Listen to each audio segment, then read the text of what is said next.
হে বন্ধুরা, আমি রয়েছি কলকাতার নিউ টাউনে আর আমার সাথে রয়েছে দুষ্টু মিষ্টি বেস্ট ফ্রেন্ড শ্রাবণী।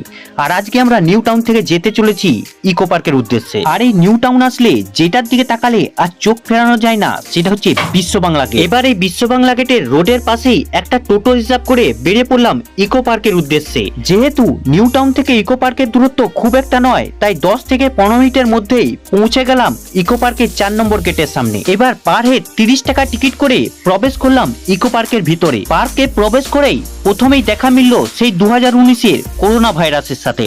আমরা গিয়েছিলাম রবিবার দিন, তাই পার্কে ভিড় ভালোই ছিল। আরেকটা জিনিস ভিডিও করা হয়নি, আমরা ইকো পার্কের বাইরে থেকে নিয়ে নিয়েছিলাম চিকেন বিরিয়ানি।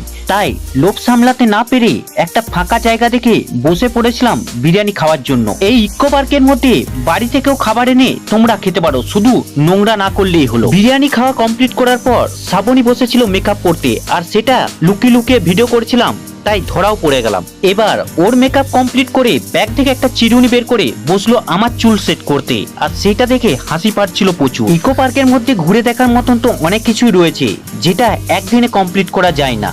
প্রথমেই ঘুরতে ঘুরতে চলে এলাম ঘুম স্টেশনের সামনে, যেখানে দাঁড়িয়ে আছে সেই দার্জিলিং এর বিখ্যাত টয় ট্রেন। তারপর চলে এলাম ইকো পার্কের বড় লেকের সামনে। ইকো পার্কের মধ্যে এই বিশাল লেকটা দেখতে অসাধারণ লাগছিল, তাই অনেকটা সময় কাটালাম এই লেকের ধারে। তারপর লেক থেকে বেরিয়ে হাঁটা শুরু করলাম। রাস্তার উপরেই চলছে দেখলাম টয় ট্রেন। এই টয় ট্রেনে করেও তোমরা পুরো ইকো পার্কটা ঘুরে দেখতে পারো, তবে এর জন্য তোমাদের আলাদা করে টয় ট্রেনে টিকিট করতে হবে। ফুল ডিটেলসে যদি ইকো পার্কের ভিডিও পেতে চাও অবশ্যই কমেন্ট করে তোমরা জানিও। আর এই লেকের ধারেই মানুষের জমায়েত বেশি, কেউ হাঁটাচলা করছে, কেউ বসে সময় কাটাচ্ছে।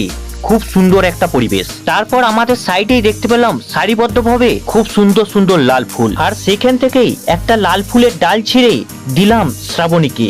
দিতেই ও খুবই খুশি হলো। তা বলে এইখানে আবার কেউ ভেবে বসো না আমার গার্লফ্রেন্ড কিনা, এটা আমার ফ্রেন্ডই হয়। আর ফ্রেন্ডশিপের মধ্যে এরকম ছোটখাটো খুনসুটি চলতেই থাকে। তারপরে হাঁটতে হাঁটতে দেখা মিললো সোলার ডোম, যেটা ইকো পার্কে এই নতুন হয়েছে, আর এটার ভিতরে দেখবার মতো অনেক কিছুই রয়েছে। তারপর ইকো পার্কে এক চক্কর মেরে পৌঁছে গেলাম 1 নম্বর গেটের সামনে। আর 1 নম্বর গেট থেকেই দেখতে পাওয়া যাচ্ছে IPL টাওয়ার, যেটা সূর্যের আলোর সাথে অসাধারণ লাগছিল। এই কলকাতার ইকো পার্ক এতটাই বড় যে ঘুরতে ঘুরতে সময়ের হদিস পাওয়া যায় না। সেই ঢুকেছিলাম সকালে, এখন সূর্য অস্ত চলে। তারপর আর কি, ইকো পার্কের 1 নম্বর গেট থেকে বেরিয়ে চেপে পড়লাম টোটোতে। ভিডিওটা তোমাদের কেমন লাগলো অবশ্যই কমেন্ট করে জানিও। আর এইটার ফুল ভিডিও পেতে অবশ্যই ভিডিওটাতে একটা লাইক করো। চ্যানেল যদি নতুন হয়ে থাকো অবশ্যই চ্যানেলটাকে সাবস্ক্রাইব করো। টাটা।